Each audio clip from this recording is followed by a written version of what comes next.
என் பொண்ணு கொன்னுட்டான் கொன்னுட்டான் என் பொண்ணு கொன்னுட்டான் என் பொண்ணு கொன்னுட்டான் பாரதி என் பொண்ணு பாரதி வாங்கலே அப்பா ஐயோ ஐயோ பாரதி என்னாச்சு கொன்னுட்டான் பாரதி பாரதி கொன்னுட்டான் சீக்கிரம் வாங்கப்பா பாரதி கொன்னல மங்கேடு கொன்னுட்டான் ஏய் வாடா வாடா அப்பா சரவணா அம்மா பயப்படாதம்மா ஒண்ணுல்லம்மா கொன்னுட்டான் என்னம்மா என் பொண்ணு கொன்னுட்டான் ஐயோ என்னம்மா என்னாச்சு எங்க பாரதி பாரதி அந்த நடராஜ நான் பாரதி ரூம்க்குள்ள போந்து கத்தி இல்ல தலனி மூஞ்சி கை குடி ஆக்கி கொன்னுட்டான் பாரதி கொன்னுட்டான் தண்ணி பாருங்க தண்ணி குடிங்க ஹாஸ்பிடல் கூட்டி போலாமா ஒண்ணு பாரதிய ஒண்ணு வச்சு பாரதிய தலகாணி மூஞ்சில வச்சு அமுக்கி கொன்னுட்டாங்க ஒண்ணு இருக்காது கோயில ஐயோ அம்மா நீ கனவு கண்டு இருக்கம்மா அப்படியெல்லாம் ஒண்ணும் நடக்கல ஆமாம்மா கனவுதான் அது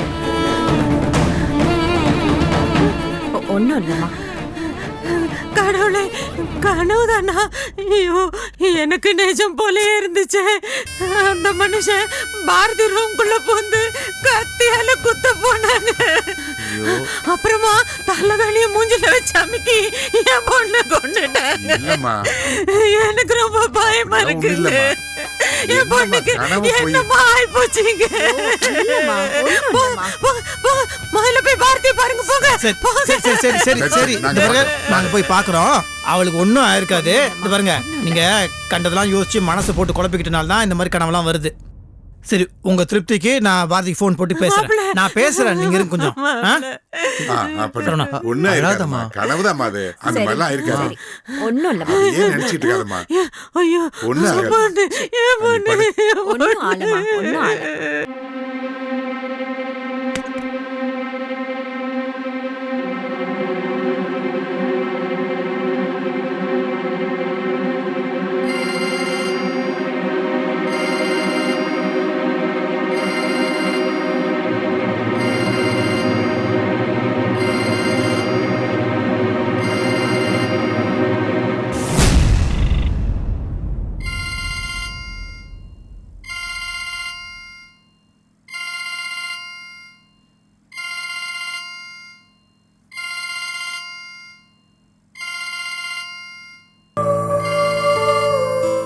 இந்த நேரத்தில் எதுக்கு ஃபோன் பண்ணுறாரு?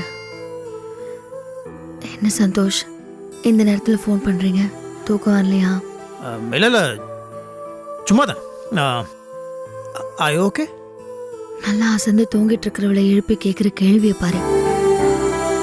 ஆமாம் ஓகே, நான் நிம்மதியாக தூங்கிட்டு இருக்கேன். ஏன் கேட்குறீங்க? சும்மா எனக்கு தூக்கம் வரல, சும்மா தான். தூக்கம் வரலனா எப்படி தான் ஃபோன் பண்ணுவீங்களா? நீங்கள் மனசு மாதிரி இங்கே வர போகிறீங்களோன்னு நினச்சேன்.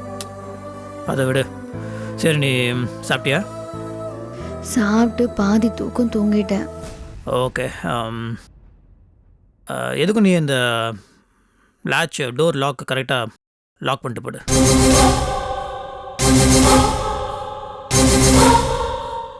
ரூம் கதவை தாழ் போடணுமா? எதுக்கு? ஏன் இதுக்கெல்லாம் கேட்பியா? சேஃப்டிக்கு தான். லாக் பண்ணிட்டு போடு. சொல்ல சொல்ல கேட்காம போயிட்டு இப்போ ரொம்ப தான் ஆக்குறேன். நான் தாப்பா போட்டுக்கிறேன். Good night. சந்தோஷ், வேற ஏதாவது பேசணுமா? ஒன்றும் இல்லை, நீ கொஞ்சம் டோர் லாக் பண்ணிவிடு. Okay okay. Good night. Good night.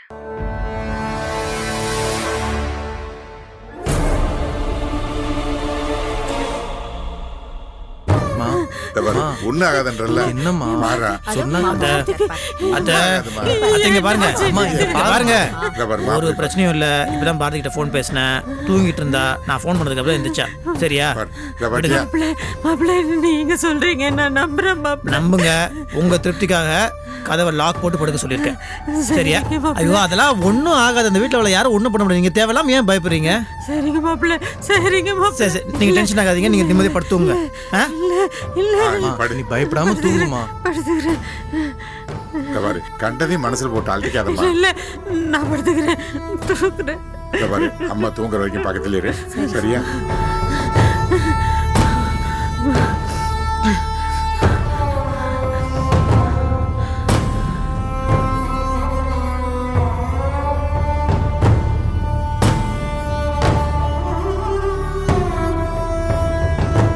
மாப்பிள்ளை படுக்கல? இல்லை நான் கொஞ்ச நேரம் அப்படி காத்தோட்டமா நீங்கள் படுங்க போங்க. சரி.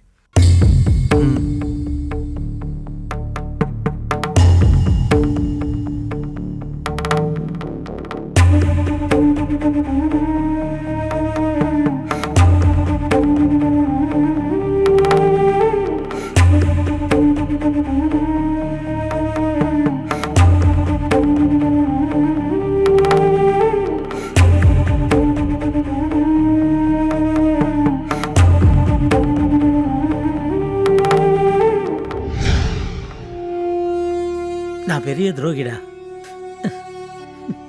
மகாபாவி. குடும்பத்துக்கு என்னென்ன கெடுதல் செய்யணுமோ அத்தனை கெடுதலையும் செஞ்சுட்டேன். தயவு செஞ்சு என்னை மன்னிக்காது சந்தோஷ், ப்ளீஸ். என்னை மன்னிக்கவே மன்னிக்காதரா.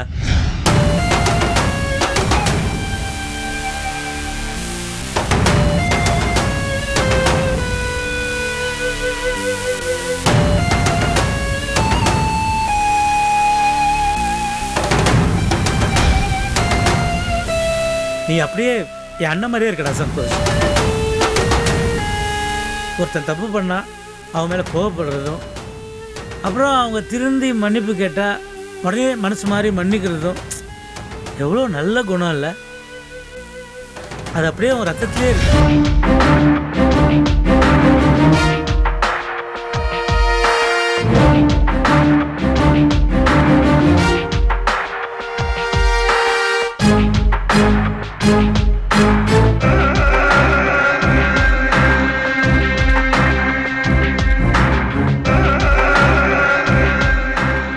From the bottom of my heart சொல்கிறேன்டா, நீ பெரிய மனுஷன்டா. உனக்கு பெரிய மனசும் நல்ல குணம்டா. நீ இருக்க வேண்டிய இடம் இது இல்லை.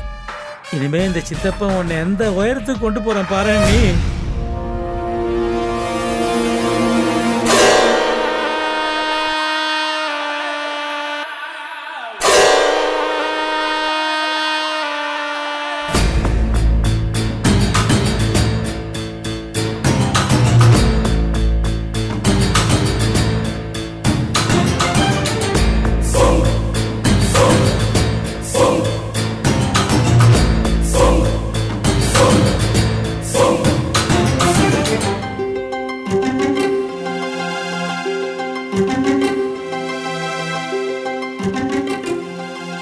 என்னை கட்டிப்பிடி சந்தோஷ், ப்ளீஸ் வாடா.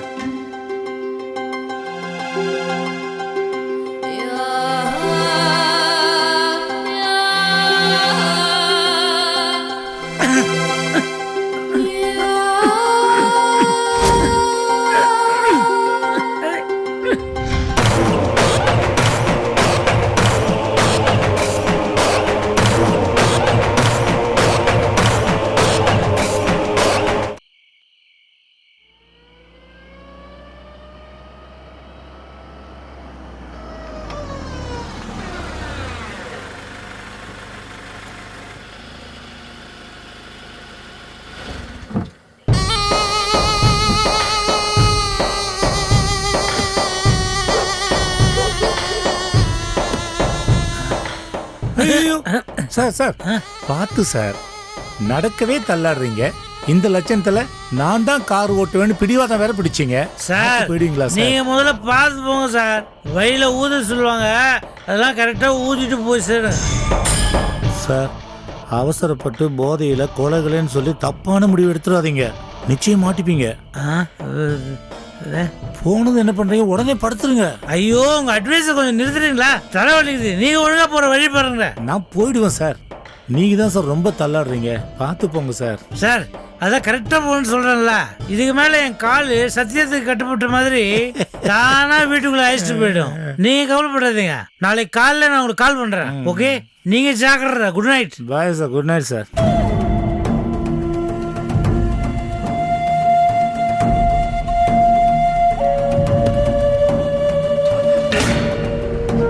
டேய் தூங்கு மூஞ்சி.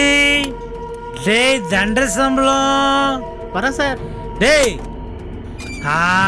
சார், குட் வணக்கம் சார். பாய்.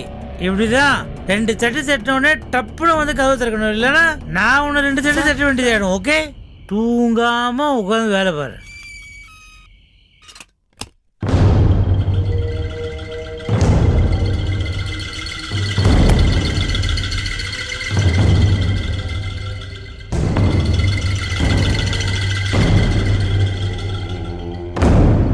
ஏன்டா டென்ஷன் ஆகுத? போதையில் இருந்தால் உன்னால் கரெக்டாக ஒரு மர்டர் பண்ண முடியாதா? போதையில் இருக்கும்போது தான் உனக்கு கரெக்டாக பண்ணுறது ஒரு சேலஞ்சாக இருக்கும். சத்தம் இல்லாமல் கூசல் இல்லாமல் பர்ஃபெக்டாக ஒரு மர்டர் பண்ணுறான் பாரு. இப்போ 24 வருஷத்துக்கு முன்னால் பண்ண மர்டரே போலீஸ் இன்னும் கண்டுபிடிக்கல. இப்போ பண்ணுற மர்டரை மட்டும் கண்டுபிடிச்ச போகிறாங்களா என்ன? நட்ராஜ், இது கோல்டன் ஆப்பர்ச்சுனிட்டி, இது மிஸ் பண்ணவே கூடாது. நீ வீட்டில் எல்லா முட்டா பசங்களையும் ஏசி போட்டுன்னு கொரட்டை விட்டு தூங்கிட்டு இருக்காங்க. இடியே ஊந்தாலும் யாரும் எழுந்துக்க மாட்டாங்க. சைலண்ட்டாக முடிச்சுட்டு அவன் மூஞ்சில் தலைகாணியை வச்சு அமுக்கிட்டு தூக்கில் தொங்க விட்டுற வேண்டியதான்.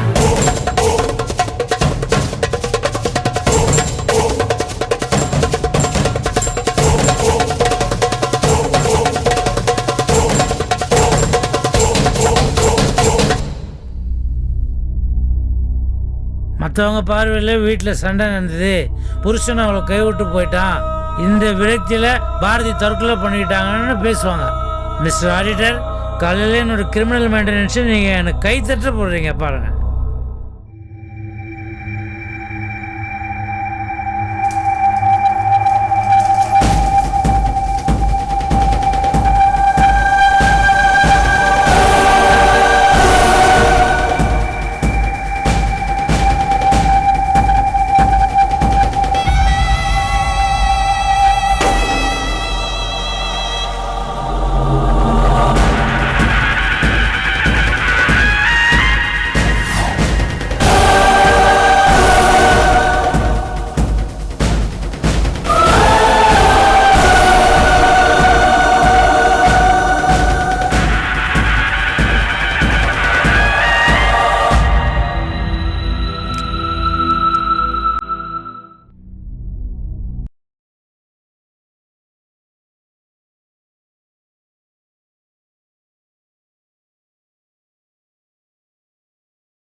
எதுக்கும் நீ இந்த லாட்ச் டோர் லாக் கரெக்டாக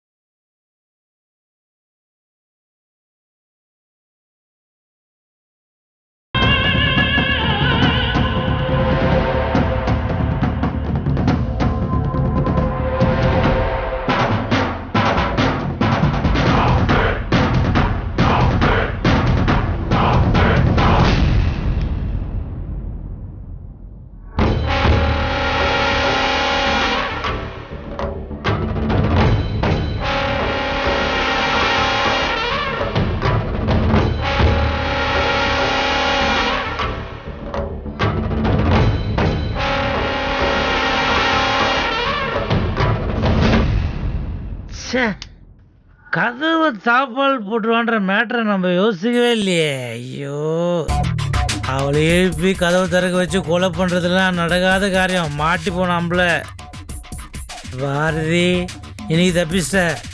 ஆனால் என்னைக்கு இருந்தாலும் உன் சாவு என் கையில் தான். நீ இன்னைக்கு மட்டும் ரொம்ப லக்கி. Good night.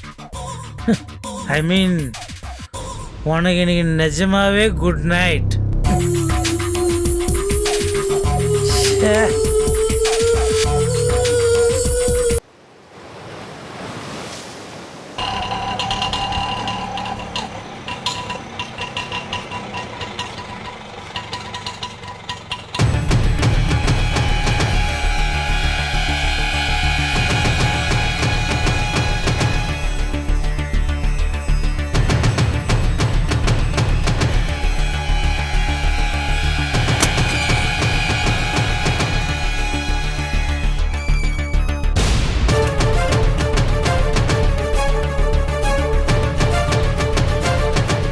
ஏம்மா இங்கேயே நிக்கிறீங்க? உள்ள போங்கம்மா, பாரதி மேடம் உள்ளதான் இருக்கிறாங்க. இல்லப்பா, நான் இப்போ உள்ள வரல. எனக்கு ஒரு சின்ன உதவி பண்ண முடியுமா? சொல்லுங்கம்மா. உள்ள போய் நான் வந்திருக்கேன்னு சொல்லி பாரதியை மட்டும் கொஞ்சம் வெளியே வர சொல்றீங்களா? நான் இங்கேயே இருக்கேன்ப்பா. என்னம்மா இப்படி சொல்றீங்க? உங்களை உள்ள விடாம கேட்லயே நிக்க வச்சிருந்தா பாரதி மேடம் ஏதாவது சொல்லுவாங்க. நீங்க உள்ள போங்கம்மா. ஏன்பா செக்யூரிட்டி மேடம், அவங்க கிட்ட என்ன பேச்சு வேண்டியிருக்கு? இது அவங்க பொண்ணோட வீடு. அவங்களே வாசல்ல நிறுத்தி கேள்வி கேட்டா பார்த்து உன் வேலை போயிட போகுது. அவங்கள உள்ள விட மாட்டேன்னு சொல்லிடாதப்பா. சம்மந்தி, நான் ஒன்றும் உங்க வீட்டை சொந்தம் கொண்டாட வரல. என் பொண்ணை அழைச்சிட்டு போக தான் வந்தேன். நீங்க ஒன்றும் பயப்படாதீங்க. சம்மந்தியா சம்மந்தி, பண்றதெல்லாம் பண்ணிட்டு எப்படிதான் இவங்களால இப்படி கூப்பிட முடியுதோ தெரியல. அது சரி, நாங்க பயப்படாம இருக்க முடியுமா? உங்க மகளை பார்த்து எங்க வீட்ல மாமாவே பயந்துட்டு தானே இருக்காரு. அப்புறம் எப்படி நாங்க பயப்படாம இருக்கிறது? நீங்க எதுக்குங்க எங்களை பார்த்து பயப்படணும்? என் பொண்ணுக்கு ஏதாச்சும் ஆயிடுமோன்னு நைட் எல்லாம் தூங்காம நாங்க தான் பயந்துட்டு இருக்கோம். ஆமா ஆமா, நாங்க இவங்க பொண்ணை கொலை பண்ணிடுவோம் நினைச்சாங்க போல இருக்கு. இங்க பாருங்க, நாங்க ஒண்ணு உங்க குடும்பம் மாதிரி கிடையாது. சொந்த பொண்ணுக்கு அபார்ஷன் ஆகிறதுக்கு மருந்து குடுக்கற ஈவு இறக்கல்லாதவங்க. இவங்க என்னவோ எங்களை பார்த்து பயப்படுறாங்களாமே. ஏன் சொல்ல மாட்டீங்க? மருந்து கொடுத்தது என்னமோ மாலதி தான்.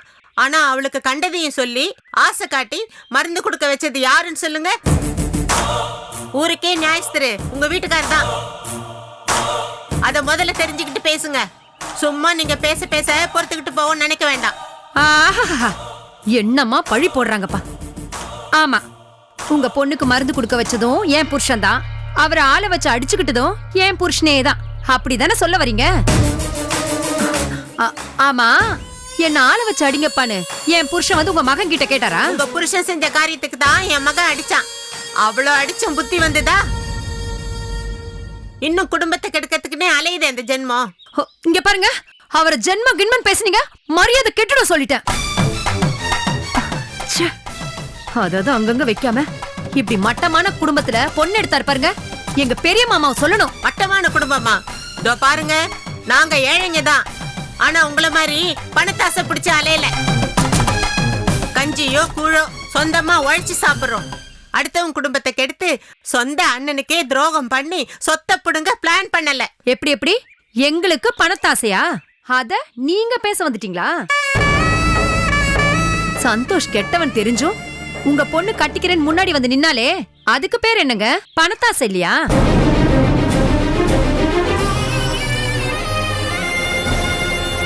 பெரியவ முதல்ல வேண்டான்னு சொன்னதும் உடனே சின்னவளை அனுப்பி சந்தோஷ கட்டிக்கோன்னு சொல்லி கேட்க வச்சிங்களே, அதுக்கு பேர் பணத்தாசை இல்லையா?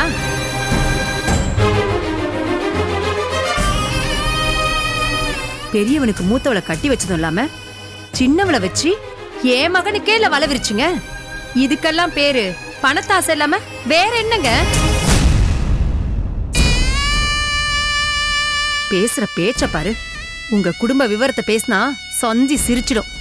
என்னமோ எங்க பொண்ணை கட்டிக்கோங்க கட்டிக்கோங்க நாங்க வந்து கெஞ்சின மாதிரி பேசுறீங்க. நாங்க ஒண்ணும் உங்க வீடு தேடி வந்து சம்பந்தம் பேசல. வேணான்னு சொல்ல சொல்ல நீங்க தான் எங்க பின்னாடி அலையா அலைஞ்சு பொண்ணு கேட்டு கெஞ்சினீங்க. அது கொஞ்சம் ஞாபகம் இருக்கட்டும். கரெக்ட். செஞ்ச தப்பு எப்படிங்க மறக்கும்? எல்லாம் எங்களுக்கு ஞாபகத்துல இருக்கு. நல்லவங்க மாதிரி நடிச்சு நீங்க கழுத்தறுத்தீங்களே, அதெல்லாம் மறக்கவா முடியும்? என்னவோ ஒழுக்கமான குடும்பம் மாதிரி இங்க வந்து பேச வந்துட்டீங்க. ஆமா, நீங்க எதுக்கு இங்க வந்தீங்க? கேட்டேல்ல என்ன பேசுறாங்க, கேட்டேல்ல. ஈவிரக்கம் இல்லாம அவங்க மகனை வெளியே தள்ளிட்டு செய்யற வேலையெல்லாம் நல்லா செஞ்சுட்டு வாய் கூசாம என்னெல்லாம் பேசுறாங்க, கேட்டேல்ல. இப்படி ஒரு வீட்டுல நீ இருக்கணுமா? மரியாதையே என் கூட வா. உன்னை கூட்டிட்டு போகத்தான் நான் வந்தேன். அம்மா, நான் எங்க இருக்கணும்னு எனக்கு தெரியும். நீங்க போங்க. ஏண்டி ஏண்டி இப்படி பிடிவாதம் பிடிக்கிற? பொம்பளைக்கு அழகு புருஷன் கூட இருக்கிறது தான். உன் வீட்டுக்காரரு இந்த வீடு வானான்னு வந்ததுக்கு அப்புறம் நீ எதுக்கிட்ட இங்க இருக்கணும்? கிளம்புடி, கிளம்பு. இவங்க கூப்பிட்டதும் இவ வந்துட்டாலும்